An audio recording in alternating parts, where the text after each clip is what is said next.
Assalamualaikum warahmatullahi wabarakatuh. Jumpa lagi pada pertemuan kita pada mata pelajaran Ilmu Pengetahuan Sosial kelas 8. Pada kali ini pertemuan yang ke-11, kita akan membahas tentang materi kondisi masyarakat Indonesia pada masa penjajahan. Baiklah, sebelum kita masuk ke pembelajaran, marilah kita bersama-sama membaca basmalah. Bismillahirrahmanirrahim. Sebelum kita masuk ke pembahasan kali ini, Bapak akan mereview sedikit materi yang lalu, yaitu pertemuan yang ke-10, di mana kita mempelajari tentang kedatangan bangsa-bangsa barat ke Indonesia. Kemudian kita sudah mempelajari apa itu arti kolonialisme, kemudian apa itu imperialisme, kemudian faktor-faktor apa saja yang menyebabkan bangsa barat itu datang ke Indonesia, seperti perkembangan ilmu pengetahuan, kekayaan alam yang ada di Indonesia, kemudian semangat 3G ya, God, Glory, dan Gospel, kemudian revolusi industri, kemudian kedatangan bangsa-bangsa barat di Indonesia. Siapa saja bangsa barat yang datang ke Indonesia pada awal masa mula pertama kali, yaitu bangsa Portugis di Maluku, kemudian bangsa Spanyol, kemudian ekspedisi bangsa Inggris ya, dan kedatangan bangsa Belanda. Baiklah, setelah mereka datang silih berganti ya, yang pada saat ini kita masuk kepada setelah kita dijajah, yaitu kondisi masyarakat Indonesia pada zaman penjajahan. Kita lanjutkan slide-nya.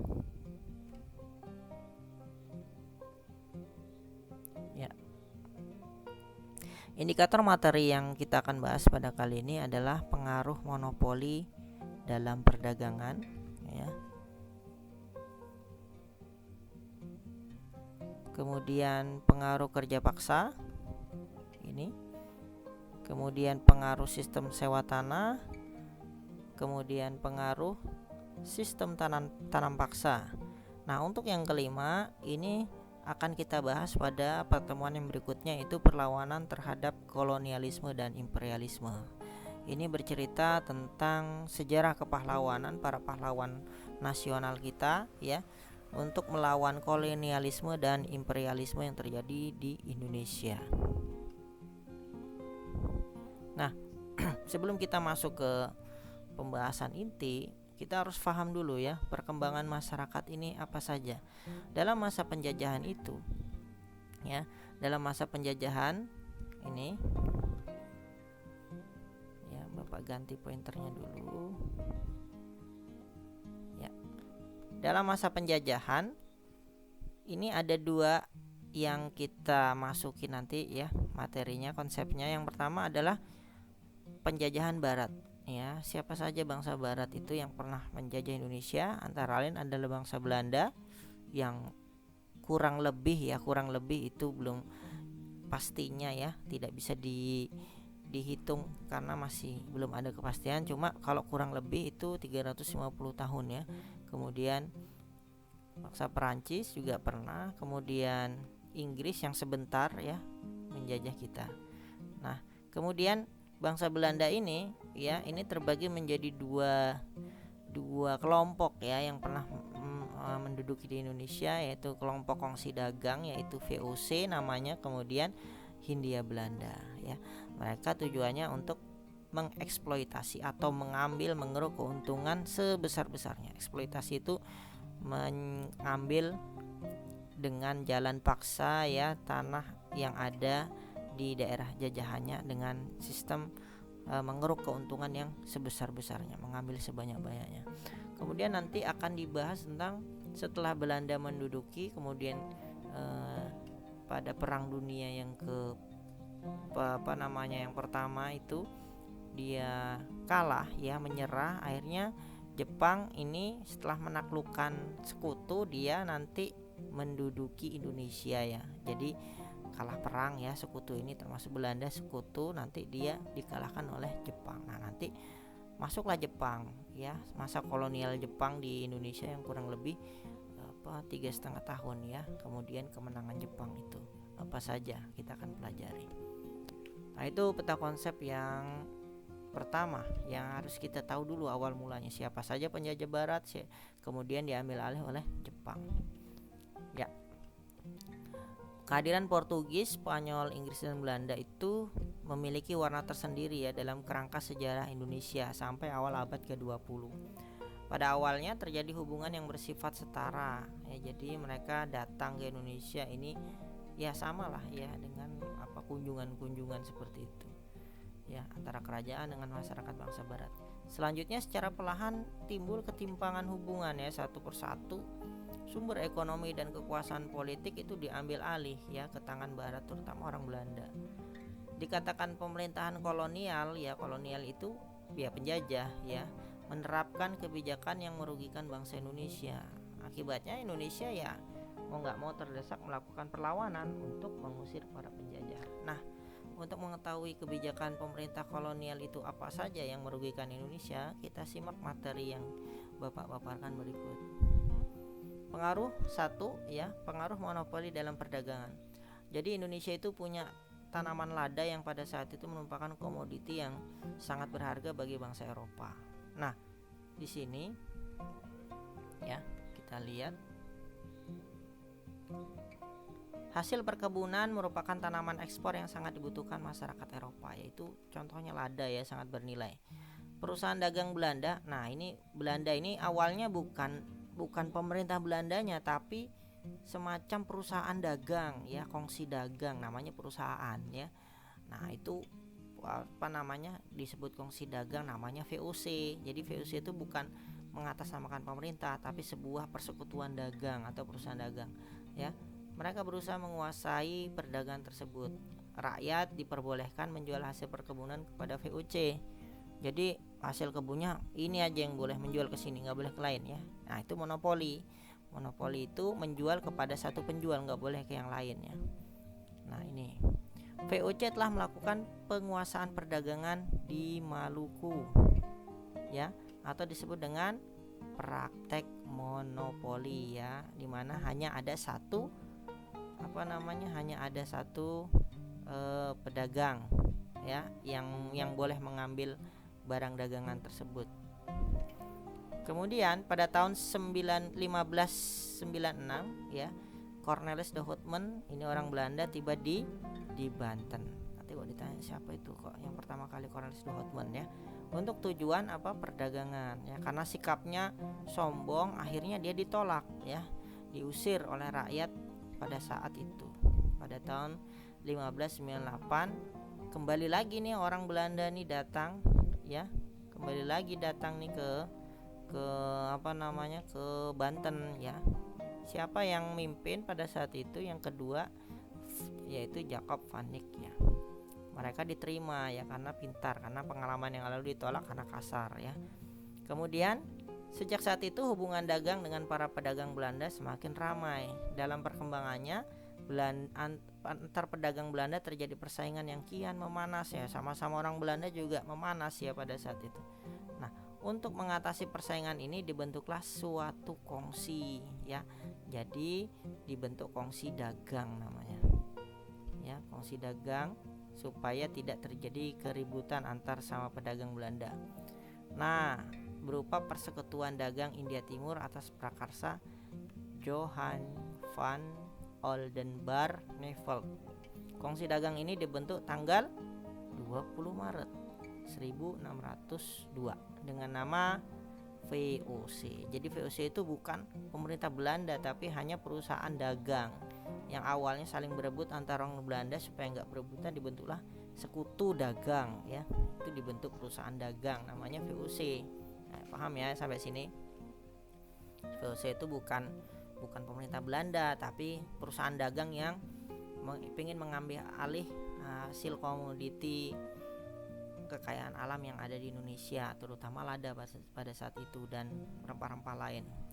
Pimpinan VOC di Belanda dipegang oleh Dewan 17 namanya. Sedangkan di Indonesia dipegang oleh Gubernur Jenderal pertama, yaitu siapa namanya? Gubernur Jenderal pertama VOC yaitu Peter Both ya. Ini nanti kalau ulangan biasanya keluar ya.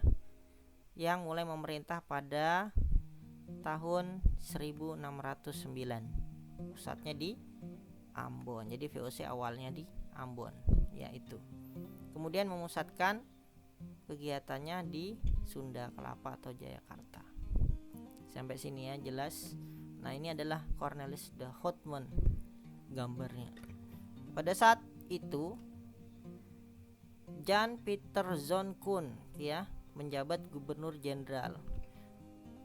VOC mendirikan benteng untuk melindungi kepentingan dagangnya. Kemudian di Jayakarta kedudukan VOC semakin kuat. Dari sinilah kekuasaan VOC mulai menyebar ke wilayah Nusantara hingga pada tahun 1619 Jayakarta berhasil dikuasai VOC. Nah, ini kapan ya VOC menguasai Jayakarta? Pada pimpinan siapa yang memimpin? Yaitu Jan Pieter Zoon ya. Kemudian mengubah nama Jayakarta menjadi Batavia, atau orang bilang itu kota lama ya. Nah, tujuan Belanda mendirikan VOC kalian baca sendiri nanti ya. Di situ ada menghindari persaingan dagang di antara pedagang Belanda, menyaingi kongsi dagang Inggris, kemudian menguasai pelabuhan ya. Nah, ini penting nih, nanti ada hubungannya, menyaingi kongsi dagang Inggris di India. Nah, nama kongsi dagang Inggris itu namanya EIC. Jadi pada saat itu ya ini mereka juga sama-sama berkompetisi ya dengan EIC. Ini punya Inggris, kalau Belanda VOC. Kemudian menguasai pelabuhan penting dan kerajaan, kemudian melaksanakan monopoli perdagangan rempah-rempah. Apa saja rempah-rempahnya? Ya banyak. Contohnya aja lada, kemudian cengkeh dan lain sebagainya ya. Oke, sampai sini sudah paham tentang sejarah terbentuknya VOC ya. Kemudian EIC itu apa ya? EIC itu East India Company milik Inggris ya. Nah, untuk mencapai tujuannya, pemerintah Belanda memberikan hak istimewa atau hak oktroy. Kalau ditanya apa hak oktroy, itu hak istimewa kepada VOC. Ini pemerintah Belanda ya yang berikan. Jadi dia itu perusahaan swasta ya, perusahaan dagang itu yang dibentuk oleh beberapa perusahaan dagang itu di di bawah pemerintah Belanda ya, di bawah pemerintah Belanda. Jadi bukan pemerintah Belandanya ya, dia semacam cuma perusahaan dagang. Jangan salah perkiraan ya, VOC itu perusahaan dagang ya yang ingin menguasai Indonesia. Itu saja bisa mereka ya, bahaya sekali. Apa hak istimewanya? Memonopoli perdagangan, membentuk kekuatan tentara sendiri ya. Nah, ini makanya VOC itu ya tentaranya bukan tentara resmi dari, maksudnya bukan tentara bentukan dari pemerintah Belanda, tapi bentukan dari VOC sendiri ya. Mengadakan perjanjian dengan raja-raja, mendirikan benteng, mencetak dan mengedarkan uang sendiri, dan menyatakan perang ya, tapi di negara lain ya, negara yang di bawah VOC. Pada awalnya VOC meminta istimewa hak dagang, akan tetapi dalam perkembangannya menjadi penguasa pasar monopoli. Nah, ini VOC ini menekan raja-raja untuk memberikan kebijakan perdagangan dengan VOC. Akhirnya VOC bukan hanya menguasai daerah perdagangan, tapi juga menguasai politik pemerintahan. Nah, itu bahaya ya. Mereka dengan serta-merta ingin menguasai. Dan monopoli adalah penguasaan pasar yang dilakukan oleh satu atau sedikit perusahaan. Sebagai contoh, pada saat melakukan monopoli rempah-rempah di Indonesia, VOC membuat perjanjian dengan kerajaan Indonesia. Isinya, setiap kerajaan hanya mengizinkan rakyat menjual hasilnya kepada VOC. Karena produsennya sudah dikuasai VOC, maka pada saat rempah-rempah dijual harganya sangat turun. Jadi sebaliknya VOC menguasai menjual kembali ke Eropa dengan harga yang tinggi. Jadi dibeli sama masyarakat, harganya rendah sekali ya, tapi dia jualnya ke Eropa tinggi ya. Coba, ini berbahaya sekali ya, politik Belanda namanya, berbahaya. Oke, kita masuk lagi. Nah, Belanda memaksa kerajaan di Indonesia untuk menandatangani kontrak monopoli dengan berbagai cara. Salah satunya adalah politik adu domba. Ini yang dikenal dengan nama Divide et Impera, atau politik adu domba yang dilakukan Belanda terhadap kerajaan yang satu dengan yang lain agar saling bermusuhan. Ya, akhirnya terjadi konflik dan lemahlah kondisi Indonesia pada saat itu. Nah, Selesai perang, Belanda biasanya meminta imbalan berupa monopoli perdagangan atau penguasaan atas beberapa daerah. Akibat monopoli, rakyat Indonesia sangat menderita. Kenapa? Karena monopoli, rakyat nggak bisa bebas yang jual hasil bumi. Mereka hanya menjual kepada VOC dengan harga yang sangat rendah, kemudian dijual dengan orang lagi dengan harga yang sangat tinggi. Bahasanya tengkulak ya. Dilihat dari tujuan pendiriannya, VOC bukan badan perdagangan yang mencari keuntungan semata, tapi badan pemerintahan yang dijadikan alat ya oleh Belanda ya sebagai alat untuk menjajah Nusantara. Penjajahan Belanda melalui VOC diantaranya dengan menetapkan berbagai kebijakan sebagai berikut. Yang pertama, menguasai pelabuhan, melaksanakan politik adu domba tadi atau divide et impera, kemudian memperkuat kedudukannya dengan mengangkat seorang gubernur jenderal ya ini. Tadi ada Jan Pieterszoon Koen, kemudian melaksanakan hak oktrooi ya yang diberikan pemerintah Belanda ya, jadi hak-hak otonomi khusus ya diberikan kepada VOC. Kemudian membangun pangkalan markas VOC di Banten dan Ambon dan melaksanakan pelayaran Hongi atau dikenal dengan Hongi Todsteen. Kemudian adanya hak ekstirpasi. Apa itu? Hak untuk membinasakan hak untuk membinasakan tanaman rempah-rempah yang melebihi ketentuan, misalnya ya dibakar sama dia kalau melebihi ketentuan, harus nurut ya. Kemudian adanya verplichte leverantie, penyerahan wajib ya, dan pringerstelsel atau sistem beriangan. Berikut ini kebijakan VOC bagi rakyat Indonesia. Kekuasaan raja menjadi berkurang, wilayah kerajaan terpecah ya. Hak oktrooi istimewa VOC membuat Indonesia sangat menderita. Rakyat Indonesia mengenal ekonomi uang, sistem pertahanan benteng, etika perjanjian, dan prajurit bersenjata modern. Ini pengaruh dari kebijakan VOC kepada rakyat Indonesia. Kemudian pelayaran Hongi dapat dikatakan sebagai suatu perampasan, perampokan, perbudakan, dan pembunuhan. Itu ekspedisi Hongi. Kemudian hak ekstirpasi bagi rakyat merupakan ancaman matinya suatu harapan sumber penghasilan yang bisa berlebih. Berdasarkan aturan tersebut ya, VOC mendapat keuntungan yang sangat-sangat besar, tapi nggak bertahan lama ya. Mulai akhir abad ke-18. Nah ini mula-mulanya keuangan VOC mengalami kemerosotan. Kenapa bisa merosot ya? Mulai bangkrut ya. Karena persaingan dagang dengan kongsi dari Inggris Perancis ini yang menyebabkan nanti ada sejarahnya lagi Inggris masuk ya. Penduduk Indonesia Jawa menjadi miskin, jadi nggak bisa beli barang-barang VOC. Kemudian perdagangan gelap merajalela, pegawai VOC banyak korup ya, banyak biaya perang dan kerugian yang cukup besar serta utang yang bertambah banyak. Untuk mengatasi kendala dan permasalahan tersebut, VOC segera meminta bantuan berupa pinjaman uang kepada pemerintah Belanda. Dalam perkembangannya, VOC nggak memiliki pemasukan ya, mau bangkrut nih, sehingga utang VOC kepada pemerintah Belanda semakin numpuk dan nggak sanggup untuk membayar. Setelah melihat ketidakberesan dalam kongsi dagang tersebut, pemerintah Republik Batav segera memberikan keputusan untuk dibubarkannya VOC. Akhirnya bubar nih VOC nih ya, karena hutangnya sangat banyak, yaitu 134,7 juta gulden. Nggak tahu nih jumlahnya berapa pada saat itu ya, sangat banyak. Hak dan kewajibannya diambil alih oleh pemerintah Republik Batav di bawah kendali Prancis. Loh kok bisa? Ya, kok bisa di bawah kendali Prancis? Oke, nanti kita bahas ya. Nah, yang kedua adalah pengaruh kebijakan kerja paksa. Kerja paksa adalah semua pekerjaan atau jasa yang dipaksakan kepada setiap orang dengan ancaman hukuman apapun, dikarenakan orang tersebut tidak menyediakan diri secara sukarela. Belanda adalah salah satu negara yang melakukan kerja paksa di Indonesia. Nah, ini sejarahnya. Pada tahun 1806, Napoleon Bonaparte, salah seorang kaisar Prancis yang terkenal, menaklukkan Belanda ya. Jadi pada saat itu Belanda ditaklukkan oleh Napoleon, yang tadinya pemerintahannya republik diganti menjadi kerajaan ya, karena kaisar Prancis Napoleon pada saat itu.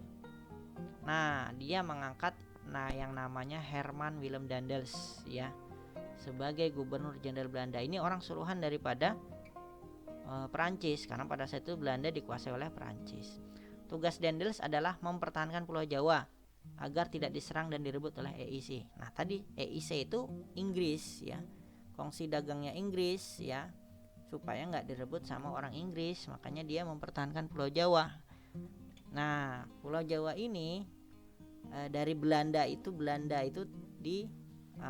dijajah oleh Napoleon, orang Perancis. Jadi menjajah ya, ibaratnya seperti itu. Dia menjajah Belanda, kemudian dia juga menguasai atau mempertahankan Pulau Jawa atas kehendak dari Napoleon, orang Prancis, Kaisar Prancis. Dia mengutus Daendels ya. Daendels ini ibaratnya tangan kanannya atau suruhan dari Napoleon untuk menguasai Pulau Jawa atau Indonesia. Berikut ini tindakan Daendels selama di memerintah Pulau Jawa. Yang pertama, dalam bidang pertahanan dan keamanan. Dalam melaksanakan tugasnya mempertahankan Jawa dari serangan Inggris, Daendels melakukan langkah berikut. 1. Membangun benteng pertahanan baru. Kemudian kedua, membangun pangkalan angkatan laut di Anyer dan Ujung Kulon. Namun pembangunan pangkalan di Ujung Kulon boleh dikatakan gak berhasil. Ini Daendels ya, suruhan dari Perancis karena Perancis menguasai Belanda. 3. Meningkatkan jumlah tentara ya. Jadi tentaranya diambil dari orang-orang pribumi atau orang asli, orang Jawa. Karena itu pada waktu pergi ke Nusantara, Daendels tidak membawa pasukan. Oleh karena itu Daendels segera menambah jumlah pasukan yang diambil dari orang-orang pribumi, orang-orang Indonesia, yaitu dari 4.000 orang menjadi 18.000 orang. Nah, yang keempat, ini yang sangat penting ini ya, membangun jalan raya dari Anyer, Jawa Barat, sekarang Provinsi Banten, sampai Panarukan atau ujung timur Pulau Jawa, Provinsi Jawa Timur, sepanjang kurang lebih 1.100 km. Jalan ini dinamakan Jalan The Groot Postweg yang oleh masyarakat sering disebut dengan Jalan Daendels. Ini gambar rakyat sedang melakukan kerja paksa ya, paksa kerja rodi untuk membuat jalan Anyer sampai Panarukan untuk menghadapi serangan Inggris. Jadi jalan raya Anyer sampai Panarukan itu di bawah pemerintahan Daendels yang notabene adalah di bawah kekuasaan Belanda, di bawah kekuasaan Napoleon Bonaparte, orang Prancis ya. Jadi dia menjajah Belanda, orang Belanda ini disuruh lagi untuk mengawasi. Jadi tangan kanannya dia di Jawa Timur ya, namanya Daendels. Nah, dalam bidang sosial ekonomi yang B, Daendels memaksakan berbagai perjanjian dengan penguasa Surakarta dan Yogyakarta. Intinya melakukan penggabungan banyak daerah ke dalam wilayah pemerintah kolonial. Misalkan daerah Cirebon meningkatkan usaha pemasukan uang dengan pemungutan pajak dan sistem penyerahan wajib ya. Meningkatkan penanaman tanaman yang hasilnya laku di pasaran. Rakyat diharuskan melaksanakan penyerahan wajib hasil pertanian. Melakukan penjualan tanah kepada swasta orang Belanda dan Tionghoa. Membentuk Dewan Pengawas Keuangan Negara serta dilakukan pemberantasan korupsi dengan keras, mengeluarkan uang kertas dan memperbaiki gaji pegawai. Dalam bidang birokrasi, Daendels ini memiliki terobosan-terobosan, yaitu 1. Mengubah tata cara penerimaan para pembesar kolonial di Kesultanan Yogyakarta. Nah, ini jadi disuruh mendukung Daendels ya di Surakarta. Membagi Pulau Jawa menjadi 9 daerah atau wilayah memiliki otoritas dan 31 kabupaten. Masing-masing prefektur dikepalai oleh seorang prefek ya. Ini macam kayak lurah gitu ya, bertanggung jawab kepada gubernur jenderal. Kemudian yang ketiga, bupati sebagai penguasa tradisional diubah menjadi pegawai pemerintah, digaji ya. Kemudian kerajaan Banten dan Cirebon dihapus dan daerahnya dinyatakan sebagai wilayah pemerintahan kolonial. Memindahkan pusat pemerintahan agak ke dalam dan Dewan Hindia Belanda berfungsi sebagai penasihat dibubarkan dan diganti dengan Sekretariat Negara. Dalam bidang peradilan, terobosan Daendels adalah membentuk 3 peradilan, yaitu untuk orang Eropa, untuk orang pribumi ini orang Indonesia, dan bangsa timur asing ya, macam orang Tionghoa ya itu. Nah, Daendels juga membuat peraturan untuk pemberantasan korupsi tanpa pandang bulu. Daendels akhirnya dipanggil pulang ke Belanda. Nah, kenapa kok dipanggil pulang? Nih akhirnya nih ujung-ujungnya nih dipanggil ke Belanda. Kenapa? Karena sikapnya yang otoriter terhadap Raja Banten, Yogyakarta, dan Cirebon yang menimbulkan perlawanan. Ya, ini bahaya nanti kalau perlawanan. Daendels juga dianggap melakukan penyelewengan dalam kasus penjualan tanah kepada pihak swasta. Yang ketiga, wah ini apalagi yang ketiga ini? Tadi Belanda, VOC, kemudian datang lagi orang suruhan Perancis yaitu Daendels, kemudian masuk lagi nih ya EIC atau orang Inggris ya. Pengaruh sistem sewa tanah ya. Nah, ini Inggris menguasai Indonesia. Gubernur Jenderal EIC yang berkedudukan di India membagi daerah jajahan Hindia Belanda menjadi 4 gubernur, yaitu Malaka, Sumatera, Jawa, dan Maluku. Lord Minto selanjutnya mengangkat Thomas Stamford Raffles. Ini Inggris pernah menjajah Indonesia, jangan salah ya. Kalian harus tahu ya.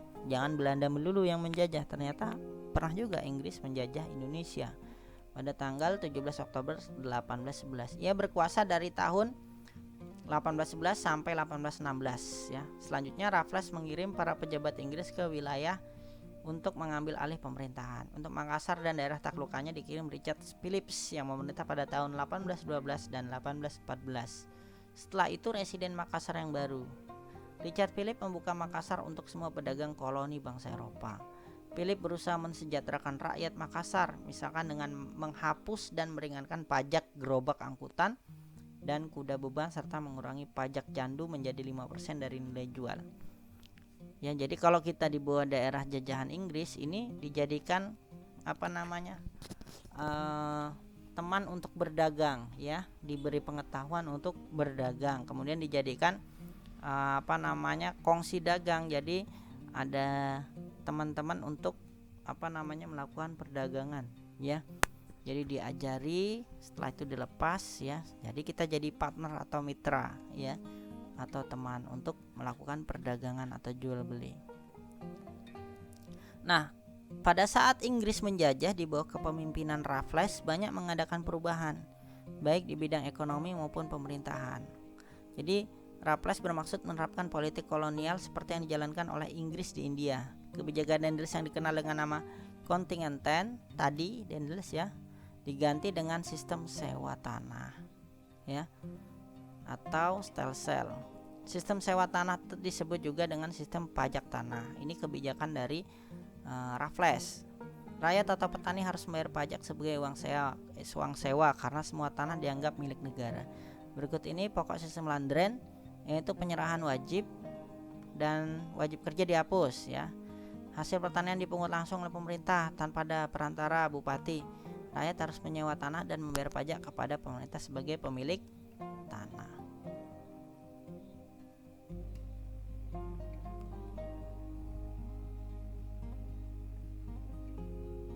Ya, dalam pelaksanaannya sistem Landren mengalami kegagalan karena sebab berikut, yaitu sulit menentukan besar kecilnya pajak tanah untuk pemilik tanah yang luasnya berbeda, sulit menentukan luas sempit kesuburan tanah, terbatasnya jumlah pegawai, dan masyarakat desa belum terbiasa dengan sistem uang.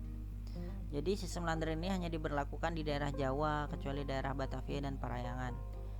Hal ini disebabkan daerah Batavia pada umumnya telah dimiliki oleh pihak swasta dan daerah sekitar Parayangan merupakan daerah wajib tanaman kopi yang memberikan keuntungan besar kepada pemerintah. Selama sistem tersebut dijalankan, kekuasaan bupati sebagai pejabat tradisional semakin tersisih karena tergantikan oleh pejabat berbangsa Eropa yang semakin banyak berdatangan. Walaupun ringan dari tanam paksa, sewa tanah tetap memberatkan rakyat. Sistem tersebut menggambarkan seakan rakyat tidak memiliki tanah, padahal tanah tersebut adalah milik rakyat. Hasil sewa tanah juga nggak seluruhnya digunakan untuk kemakmuran masyarakat. Sistem Landren ini memperbaiki sistem pajak ternyata tidak dapat dilaksanakan sebagaimana mestinya. Hal ini dikarenakan rakyat tidak mampu membayar pajak dengan uang. Di samping itu, pemungutan yang semula direncanakan secara perorangan sulit dilakukan, ya diganti secara kelompok. Selain itu, pemungutan dilakukan oleh pejabat yang bertindak sewenang-wenang dan korupsi. Akibatnya usaha Raffles untuk menjalankan sistem sewa tanah gagal ya. Nah, pada saat Thomas Stamford Raffles ini menjadi gubernur ya dari pihak Inggris, ya banyak sumbangan positif bagi Indonesia. Makanya Bapak bilang tadi kalau Inggris menjajah Indonesia akan dibuat pintar ya untuk disekolahkan, kemudian dijadikan teman untuk berdagang. Tapi karena Belanda yang lama menjajah lagi nanti setelah Inggris, akhirnya kita diberikan pembodohan ya, supaya masyarakat Indonesia itu bodoh seperti apa. Nah, ini positifnya ya, membentuk susunan baru dalam pengadilan. Berdasarkan pengadilan Inggris menulis buku yang berjudul History of Java, menemukan bunga bangkai atau bunga Rafflesia arnoldi, merintis pembangunan kebun raya Bogor sebagai kebun biologi yang mengkoleksi berbagai jenis tanaman. Nah, di Eropa terjadi perubahan politik ya. Akhirnya pemerintahan Raffles berakhir pada tahun 1814. Napoleon Bonaparte akhirnya menyerah kepada Inggris. Belanda lepas kendali dari Perancis ya. Hubungan antara Belanda dan Inggris sebenarnya akur dan mereka mengadakan pertemuan di London, Inggris. Pertemuan ini menghasilkan kesepakatan yang tertuang dalam Perjanjian London tahun 1814. Isinya adalah pemerintah Inggris menyerahkan kembali tanah jajahan kepada Belanda. Dikasihkan lagi sama Belanda ini setelah Inggris ya. Inggris mendapatkan Ceylon dan Tanjung Harapan dari Belanda sebagai imbalan mempertahankan daerah itu dari serangan Perancis. Jadi menurut Perjanjian London, status Indonesia kemudian kembali pada masa sebelum perang, yaitu di bawah kekuasaan Belanda ya, diambil lagi sama Belanda ya. Penyerahan wilayah Hindia Belanda dari Inggris kepada Belanda berlangsung di Batavia. Inggris diwakili John Vendel dan Belanda diwakili Mr. Olot van der Capellen dan Bufkes. Nah, kemudian yang keempat ya, yang terakhir, pengaruh sistem tanam paksa. Tanam paksa Kulturstelsel ialah suatu sistem untuk peraturan yang dijalankan oleh pemerintah kolonial Belanda kepada penduduk untuk penanaman tanaman tertentu yang sangat laku di pasaran internasional, dan hasilnya wajib diserahkan kepada pemerintah kolonial Belanda melalui perantara penguasa setempat. Ya, pelaksanaan tanam paksa di Indonesia. Ya, sistem tanam paksa itu bertujuan untuk menghasilkan pendapatan besar. Contohnya, kewajiban untuk menanam tanaman yang dijual dan diperlukan oleh pasar Eropa. Contohnya, tanaman kopi, teh, tebu, nila, kemudian kayu manis dan kapas. Ya, ini sistem Kulturstelsel atau tanam paksa. Ya, ini sudah dikuasai oleh Belanda kembali kita ya. Kita lanjut lagi. Nah, ini gambar kerja rodi ya. Rakyat digunakan untuk tanam paksa ya, kerja rodi. Pada masa tanam paksa, para penduduk wajib menanam aneka tanaman, diantaranya tebu, ini, kopi, teh, kemudian nila ya. Nah, ini pada saat itu harganya sangat tinggi di Eropa. Nah, beberapa hal yang melatar belakangi pelaksanaan sistem tanam paksa di Indonesia adalah, yang pertama adalah anggaran belanja di Belanda pada saat itu mengalami defisit akibat perang Belgia, kemerdekaan Belgia dan perang Diponegoro yang menghabiskan banyak biaya. Nanti kita bahas ya di poin yang kelima, yaitu perlawanan mempertahankan dari penjajah ya, di mana ada perang Diponegoro. Kemudian yang B, di mana suasana pemerintah antara tahun 1816 sampai 1830 di Jawa banyak yang gagal ya, dan menghasilkan keuntungan serta pundi-pundi bagi negara induk. Yang C, di mana perdagangan dan pelayaran Belanda melalui perusahaan NHM ya, didirikan tahun 1824 mengalami kemunduran. Perusahaan tersebut menangani perdagangan, pembuatan kapal dan pemberian kredit kepada pihak lain dengan maksud untuk membangun kembali perekonomian Belanda. Nah, ciri-ciri sistem tanam paksa adalah, ini cirinya ya Bapak tandai di sini. Keharusan bagi rakyat untuk membayar pajak dalam bentuk pertanian atau in natura, khususnya kopi, tebu dan nila. Nah, ini Van den Bosch ya. mengharapkan dari pungutan pajak tersebut akan diperoleh barang ekspor dalam jumlah yang besar, kemudian dikirim ke Belanda lagi, dijual lagi ke Amerika serta Eropa. Ketentuan pokok peraturan kultur Stelsel antara lain, ini kalian baca sendiri, Bapak bacakan beberapa poin saja, yaitu penduduk diharuskan menyediakan sebagian dari tanahnya untuk ditanami yang dapat dijual ke pasar Eropa. Kemudian tanah pertanian yang disediakan oleh penduduk tidak boleh melebihi 1/5 dari tanah pertanian yang dimiliki oleh penduduk desa. Dan masih ada kebijakan-kebijakan daripada kultur Stelsel ya. Apa itu kultur Stelsel tadi ya? Tanam paksa. Jadi kalau ada pertanyaan bisa menjawab. Kita lanjutkan. Ini aja. Dalam pelaksanaan sistem kultur Stelsel ya, terjadi berbagai penyimpangan. Salah satunya adalah rakyat lebih banyak mencurahkan perhatian, tenaga dan waktunya untuk tanaman berkualitas ekspor, sehingga nggak bisa mengerjakan sawah dan ladang yang notabene adalah isinya adalah beras dan kebutuhan pokok ya, untuk menjadi bahan makanan gitu. Kemudian yang terakhir tuh kegagalan panen tanaman wajib tetap menjadi tanggung jawab rakyat, bukan pemerintah Belanda pada saat itu. Jadi ya kalau gagal ya urusannya rakyat itu sendiri ya, kasihan. Oke, kita lanjut. Ada beberapa dampak sistem tanam paksa, ada positif dan negatif. Ya, yang positif adalah ini. Rakyat Indonesia mengenal teknik menanam berbagai jenis tanaman baru, ya. Kemudian rakyat Indonesia mengenal tanaman dengan kualitas ekspor, ya. Jadi tahu nih nanam nanam tanaman-tanaman seperti kopi, tebu dan nila, ya itu tadi. Kemudian dampak negatifnya ya, dampak negatifnya adalah penderitaan fisik dan mental karena kerja terus ya, pajaknya besar. Yang kedua. Kemudian yang ketiga, sistem pertanian lokal khususnya jadi gagal panen ya, kelaparan dan kematian ini yang paling dirasakan oleh masyarakat Indonesia. Kemudian menurunnya jumlah penduduk Indonesia tadi karena kelaparan dan kematian. Nah, penutup ya, tanam paksa kesimpulannya adalah tanam paksa mengakibatkan penderitaan bagi masyarakat Indonesia. Tetapi meski banyak dampak negatif juga memberikan nilai positif yang secara tidak langsung menambah pengetahuan bagi rakyat yang pada saat itu sangat bodoh, melarat dan sengsara. Nah, ada hal ini menimbulkan kecaman dari berbagai pendukung liberalisme. Salah satu tokoh yang menentang sistem tanam paksa yaitu Edward Dawes Dekker atau Multatuli, yang nanti akan menjadi cikal bakal daripada tokoh-tokoh pergerakan di Indonesia ya. Ia merupakan seorang pejabat Belanda yang menjabat sebagai asisten residen Lebak, tapi dia sangat cinta kepada penduduk pribumi.